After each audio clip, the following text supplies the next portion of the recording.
Secret Level is out, and what better way to enjoy the fantastic new little video game anthology than to eat a delicious and healthy meal tailored just for you with this sponsor, Factor. Factor is the leading option for ready-to-eat delicious meals. They are always fresh, never frozen, and have so many options like Chef's Choice, Calorie Smart, Protein, Low Cal, etc., etc. There are also over 60 add-ons each week, like doing breakfast, on-the-go lunch, different kinds of snacks and beverages. It is cheaper than ordering takeout, and it is done and ready to go in just over 2 minutes. There is no better option than Factor when watching the new Secret Level series, so head on over to factor75.com or click the link below and use code 50Bricky to get 50% off plus free shipping on your first Factor box. That's code 50Bricky at factor75.com to get 50% off plus free shipping on your first box. Thank you very much for sponsoring this video, and let's get on with the anthology.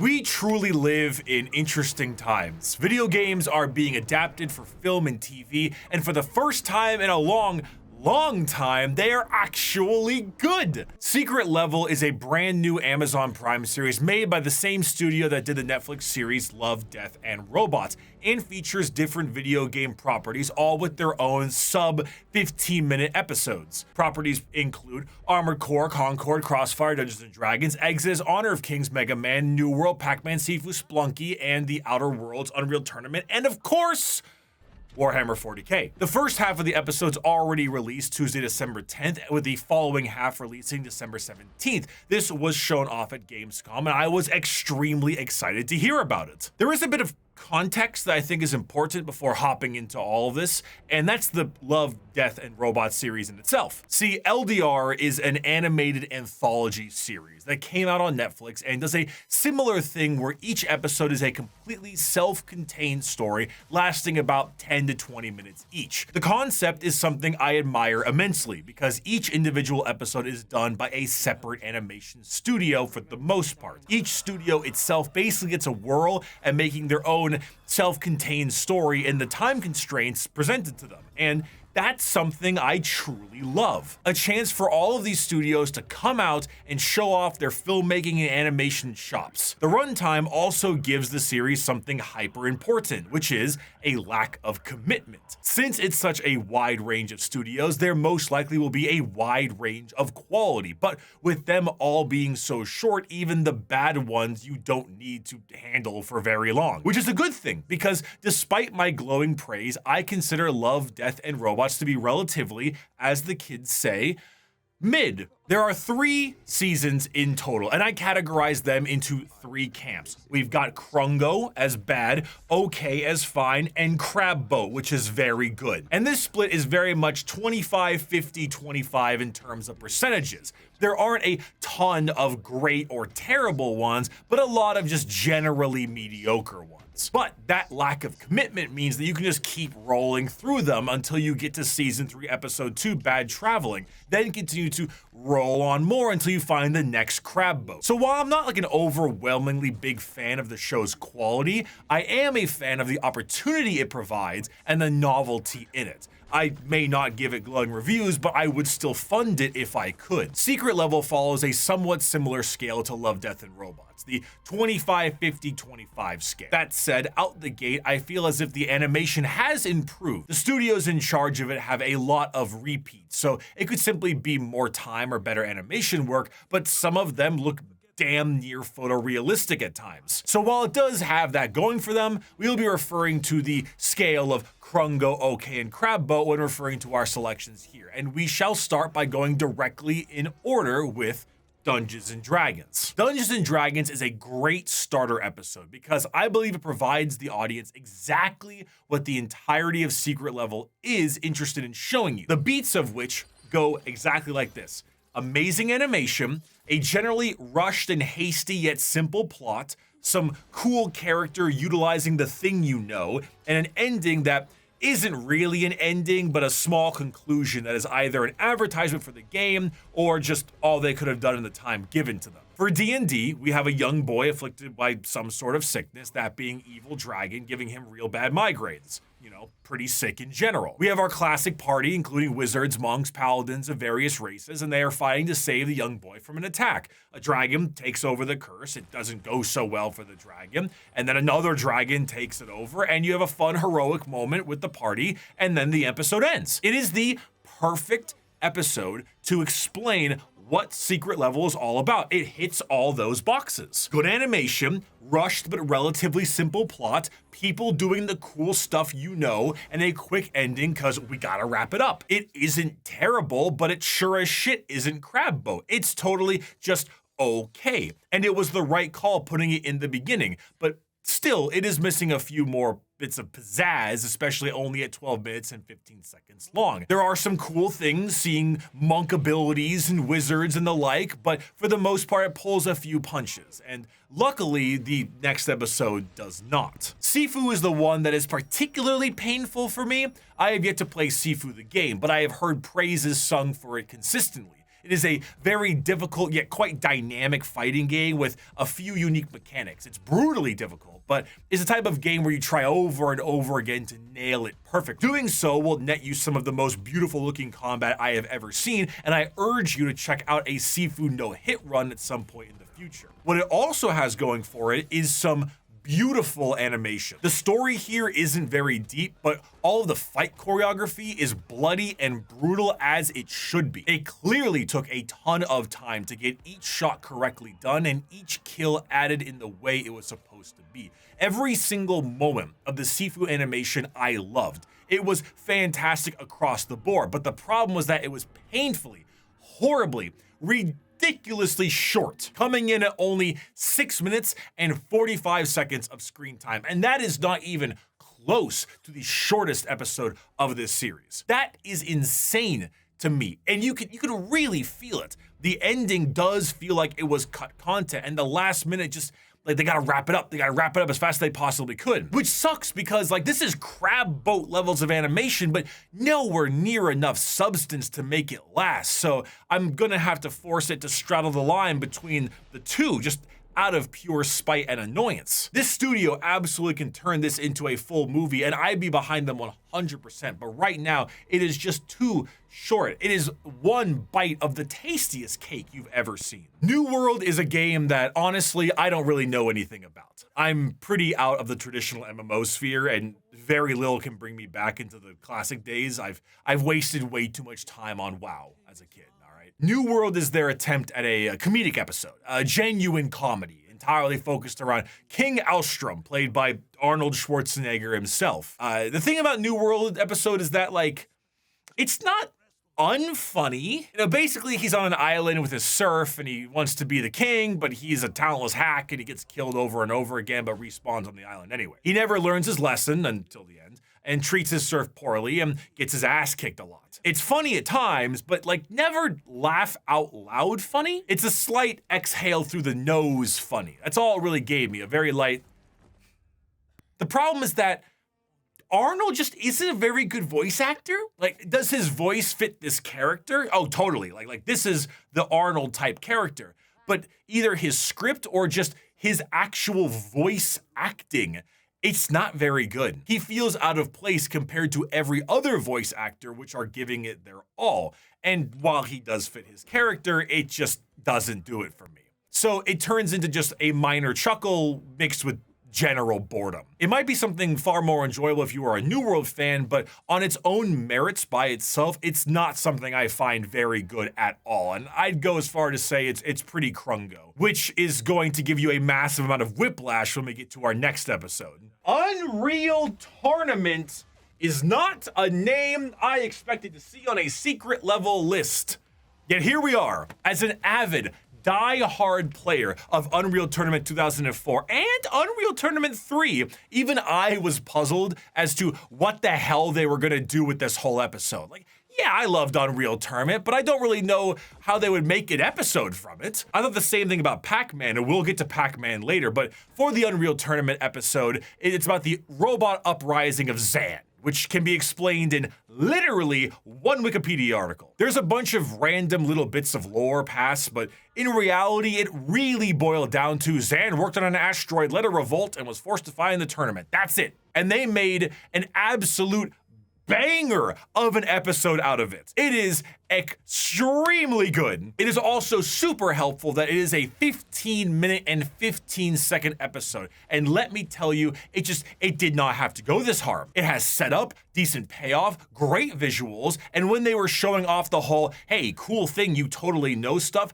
it never was the annoying version, the, hey, look, it's the thing you love. They never did it that way. All the enemies that were the playable characters, they just were, you know, the weapons were just there. And the action they showed off was super badass and ingenuitive. They used the robot's movement in so many neat ways. They even found a way to utilize a callback with the mining tool in only 15 minutes of screen time. And they put motherfucking facing worlds into the game without having it be overly fan service bait. It is insane this episode was as good as it was, but it's such a banger, an absolute banger. It is a pure crab boat list right there. Make another Unreal Tournament episode, you cowards, or you're going in the Psyker coffin.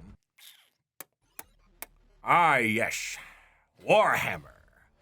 Indeed. Let me pull up my reservoir of knowledge. Listen, the last time I reviewed a Warhammer property, I certainly wasn't everyone's favorite brick. All right, I love this universe. I love the hobby, and since I spend so much time with it, I can definitely be extremely critical and nitpicky, but it comes from a place of passion. That said, I have no interest in pulling any of my punches with this secret level episode either, because hey, if I catch heat, that's fine. I'm being purely honest with my opinions, which makes what I'm about to say a bit doubly awkward and hypocritical sounding, because I'm about to tell you that the Warhammer episode is damn near flawless and my favorite episode of the entire secret level series. So now I look super spineless, but I swear by the Dark Gods, the God Emperor, Isha in her jar, and Cain, this is the best episode of all the secret level episodes. I am flipping between horribly biased and extra critical, but I am speaking from the heart. This is peak Warhammer in one very specific aspect. Hardcore, grimdark bolter porn. And a very accurate and important meme needs to be brought to bear once again. There are two kinds of 40k books. Spaceman shoot bad guys with big gun, and meditations on the dehumanizing nature of war and the futility of mutual kindness in the face of suffocating oppression and prejudice by Astartes, the Child Flenser. This here is Spaceman shoot bad guys with big gun, but it's the perfect Spaceman shoot bad guys with big gun. The heroics aren't there. There isn't a grand last stand surrounding a flag or even a single guardsman holding off demons with a las gun and pure faith. Both amazing things when written properly, but not here. This is brutality and violence manifest of the Space Marines themselves, the absolute machine of murder that these kidnapped children turned warriors are, and it's expressed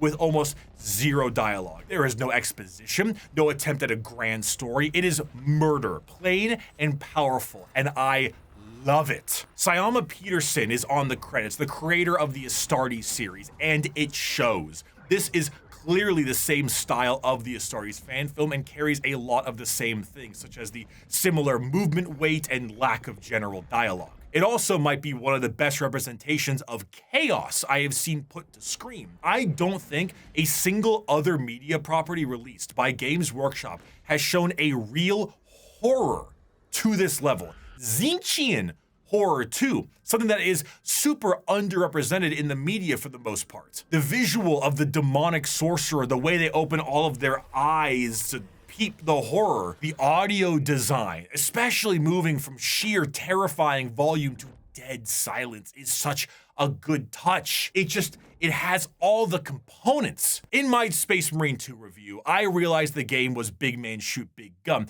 but they brought in characterization and plot points in there. They opened the door to try to become something a bit more than that. And I felt it was unneeded and unfulfilling, because when you open that door, you also open to criticism. I just don't think they truly pulled that off. With this, however, The door was never opened. What it wanted to be was clear from the start, and I was able to engage with it on a singular level with its clear and singular focus. It didn't need dialogue to voice what it was saying. There was more charged emotion in Titus's mentor looking over to him when he left the coffin behind than there needed to be in an entire script. It had themes and worries and emotions, and it was all done in a subtle way. It might genuinely be the best singular piece of Warhammer video, cinematic, whatever, that has ever been released. It is a crab boat, no questions asked. This is my channel. I can be as biased and critical as I want, okay? And today, I'm picking biased cinema. Speaking of cinema, Pac-Man. So we just finished off with a banger of an episode into another banger of an episode, and this one is interesting because I was thinking, what in the world are they gonna be doing with motherfucking Pac-Man? You know, Pac-Man, gobble gobble, eat the ghost, arcade game, Billy Mitchell is a bitch, you know, that Pac-Man. So imagine my surprise when the moment it begins, we get a slender alien man getting his ass beat in horrifying situation after horrifying situation over and over, equipped with copious amounts of gore, screaming, violence, and more. Nothing besides the floating yellow ball next to him and the one mention of ghosts in the air ever made any kind of reference that this could be Pac-Man. Yet, it was titled Pac-Man. Then, well, the ending of the episode happened, and I guess technically that is indeed Pac-Man. Pac-Man, using a human body in an attempt to escape the maze it resides in once and for all. I would like to applaud all the animators that made this come to life, and I believe the director of this project should be institutionalized. Funny enough, it was so horribly out of left field that it turned right back around to being captivating. Like, I'm putting this in crab boat tier, 100%. People are very split on Pac-Man, but I loved it. It was fucking weird, and it was like good weird. Lock up whoever made this, but lock them up nicely in one of those like Norway prisons, so then I can go play the new game this animation is based on, knowing with full knowledge that the creator is not walking around free. The penultimate episode of the first half of all the episodes is on Crossfire, a popular shooter game released in 2007 that you may or may not have heard of. It's a pretty typical shooter that honestly doesn't have too much going on that makes it stand out compared to a lot of the other shooter games in the late 2000s. However, it was one of the largest video games of all time during that era, and that is because it was immensely popular in regions like China and other Asian and African demographics. It was also very often installed on a ton of the PC cafes that proliferate a lot of Asian countries, so it was a commonly played game for friends getting together. It basically was a simple free-to-play shooter putting two mercenary groups against each other in a large global conflict, which is basically the only plot that it really had. If there was an overarching plot, it wasn't at the forefront or importance for the game. It's the gameplay. The Crossfire Secret Level episode gives me the exact same general feeling. It is a beautifully animated episode, damn near photorealistic. The tech is outstanding, out of the world, it's impressive, and it is also painfully boring to watch. All the shooting is great, the voice acting is solid, a lot of the surface level stuff is good, but there is zero story. And unlike Warhammer, the action and visuals aren't enough to justify what is going on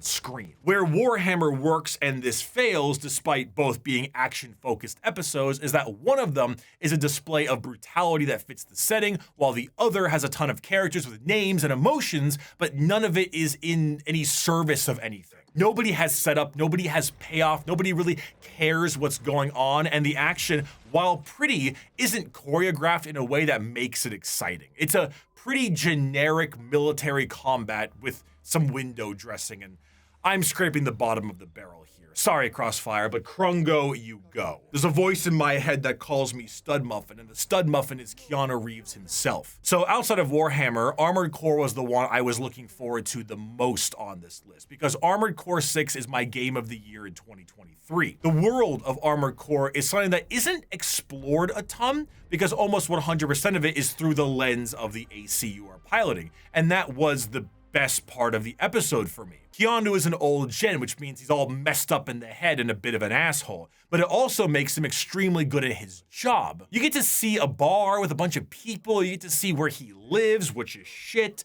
You get to see the inside of the cockpit of an AC and all the crazy tools required for him to pilot such an insane piece of machinery. And of course, you get to enjoy the gargantuan mech action that Armored Core is known for. There are all good things, but a lot like Sifu, it's too damn short. I really wanted to like this episode because everything in this episode was great, but then it just ended. There was more story to be told, and more importantly, world building to be had. Being able to see day to day the people in the Armored Core universe, it's fascinating, and it's something that I was loving every minute of. Just dripping the place with a corporate atmosphere is where it shines, but the rest is just, I can get that elsewhere. The Armored Core 6 launch trailer, you know, the one with the giant cataphract tank? That basically had as good action as this secret level episode. Similar animation quality, not as good of course, but good. I received the exact same feeling there as I got with this episode.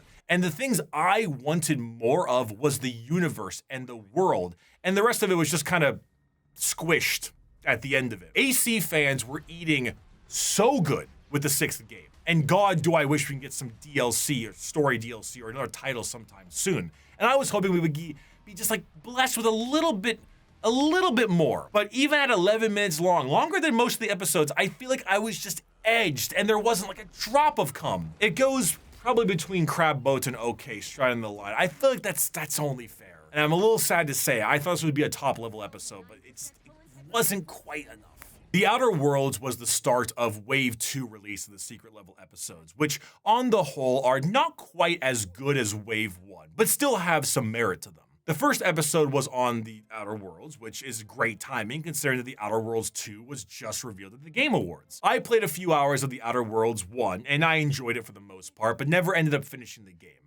I thought it was generally fun, but I didn't get really grabbed as much as like a New Vegas or something like that did. And I think it was mainly because they only ever had one joke, which was the nonchalant acceptance and horror of hyper late stage capitalist society, which like, that's a pretty good joke to have, you know, very topical nowadays, but it did get a bit old for me since it was basically their only joke. This secret level episode is the same, but having only that one joke is a hell of a lot more acceptable when it's only 15 minutes long and genuinely quite funny. Outer Worlds is a really good episode about a young, dumb man in love doing horrible things to himself willingly to see a girl he likes a lot, who honestly couldn't give two shits about him. I like this episode a lot. The motif was good, the character acting was really good, and it was a longer episode, which meant that there was more time to develop what was going on screen. There is a particular scene where the main character pours acid on his hand and is desperately trying to hold in his pain that I found to be genuinely hysterical, and I got a real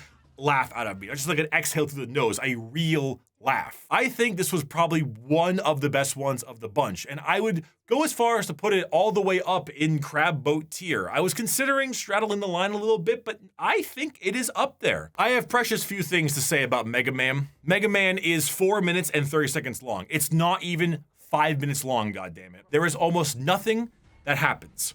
You get Bomb Man, he beats Bomb Man, then he becomes Mega Man. You don't see Mega Man fight a single thing in the Mega Man suit.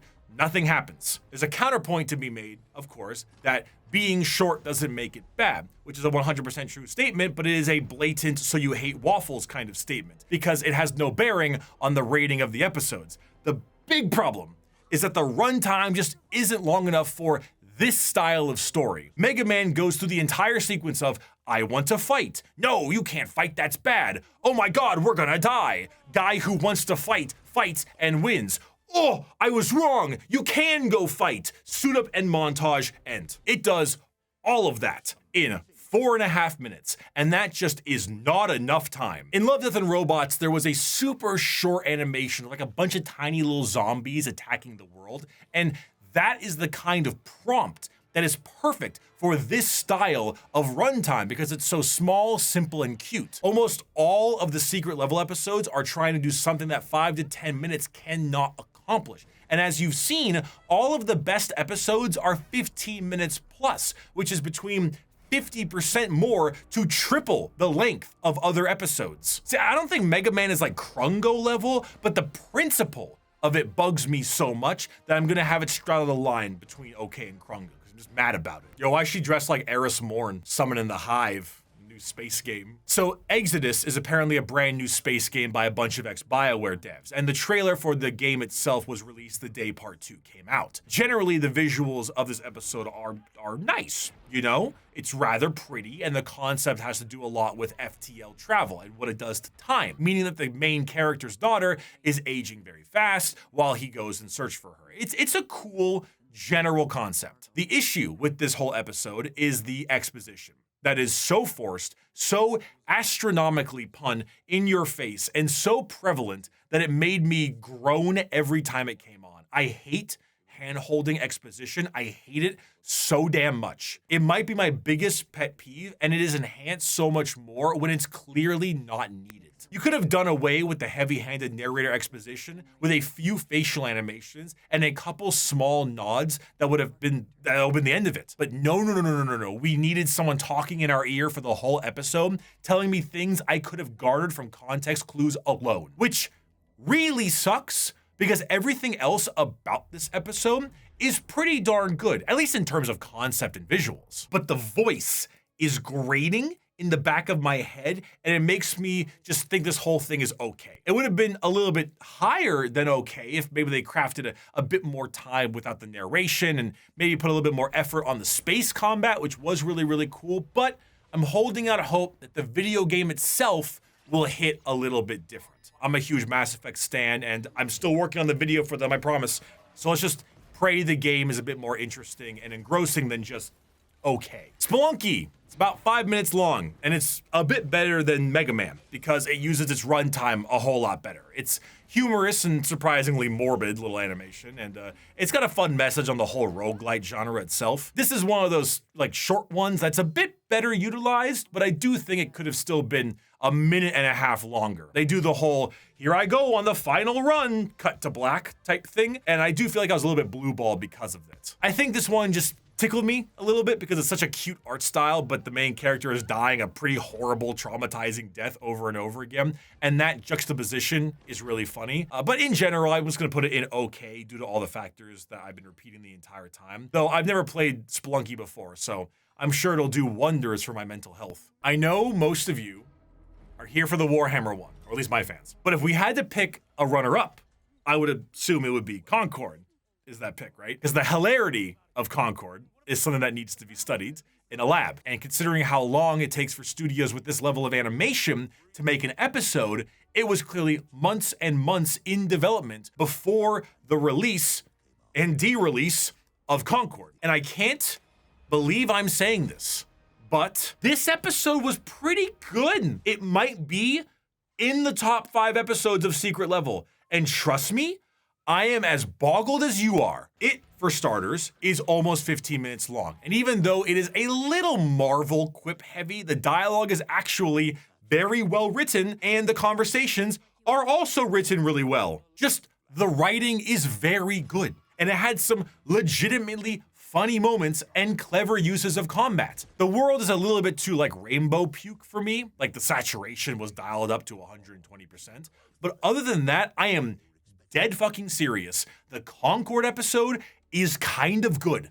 It's kind of great. I may have some kind of like low expectation syndrome where I was just curious how one of the biggest flops in all of gaming would be, and I was expecting a 2 out of 10, and what I'm getting is a 7 out of 10, so emotionally, I'm feeling 8.5, but that's what I'm feeling right now. It actually made me genuinely wonder if Concord had just not been a hero shooter and instead been a story action game, if it would have been way better, because this is utilized so much more. You know that Guardians of the Galaxy game that came out a bit ago? I never played it personally, but I'm told it's quite good. I feel like if they did it that way, we would have had a pretty good game on our hands, considering how decent this episode was. Like, I can't believe I'm saying this, but Concord goes probably between Crab Boat and okay. I might even put it in Crab Boat, but I'm trying to nullify my insanely low expectations on this one, so I'm gonna be a fence sitter and put it between the two of them as well. Now, please, bring back Concord to PlayStation so we can have another Morbius situation. Okay, so Honor of Kings gave me the second highest amount of tonal whiplash out of everything I've watched here. Concord being number one. No, actually, Honor of Kings is very good. It is visually captivating, and the story is quite solid. Lots of great talk about fate and destiny and the backdrop over the stone game.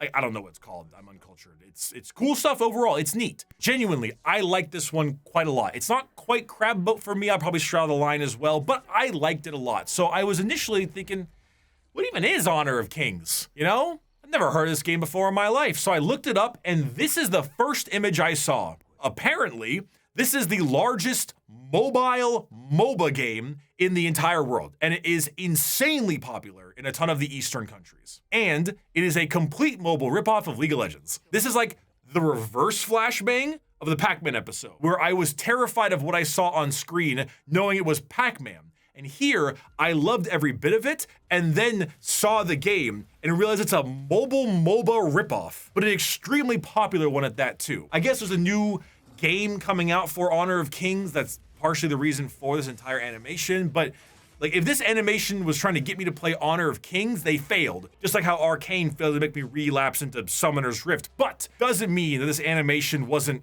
really darn good. And I will put it between the two tiers here because I genuinely really liked it. It was quite solid. Okay, so, oh boy. The last and final episode of Secret Level is, it's called Playtime. And it's an amalgamation of various Sony properties into a single episode. As it began, I was generally very annoyed by it.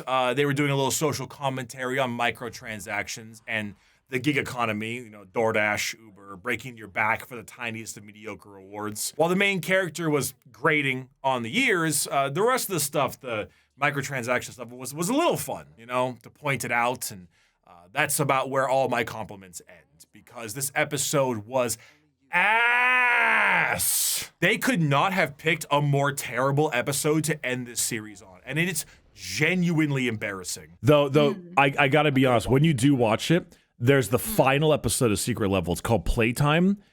Oh my god, is it Poppy? No, it's not Poppy. When you watch it, I want you to DM me immediately so I can hear how much you hated it. Got it. It's the kind of episode that someone who doesn't understand video games at all thinks video games are like. Over the top, overly self-referential, incredibly annoying, pretends they are hip. Like, the main character is giving Forspoken dialogue vibes the entire time, and my feelings on them are expressed perfectly with this Vinesauce clip. Time he did a rewind. How cool would that be? Hang on, did you just shift reality?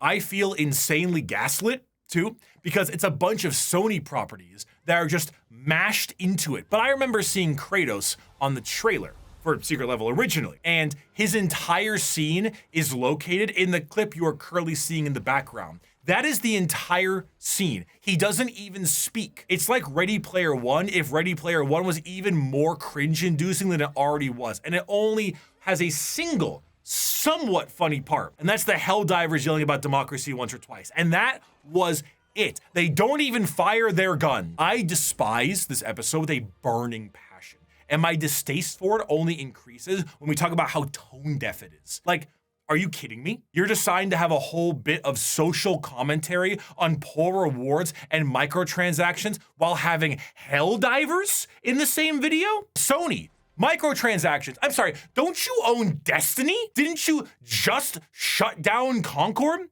the live service hero shooter game? Is this supposed to be some kind of like, oh, we're Sony, we don't make that slop, we only make good games about single player stuff like God of War and Uncharted and Last of Us Remastered 2? Like, what in the hell are you thinking? This, especially coming after Sven's speech at the Game Awards about not worrying about profit margins and making video games you want to make, it just feels so gross. Yeah, Astrobot was a labor of love and it won Game of the Year, I get it, but you don't get to prop up a single game and pretend like you're now the savior of this kind of stuff and be like, oh, microtransactions are dumb, we would never do that, pushes Destiny behind you. It is just horribly tone deaf. It is an awful episode. It is the worst episode of the entire series. I hate it. I despise it with a burning passion. I would lead a riot against this episode if it was an ephemeral thing I could attack with my hands. It is absolutely terrible.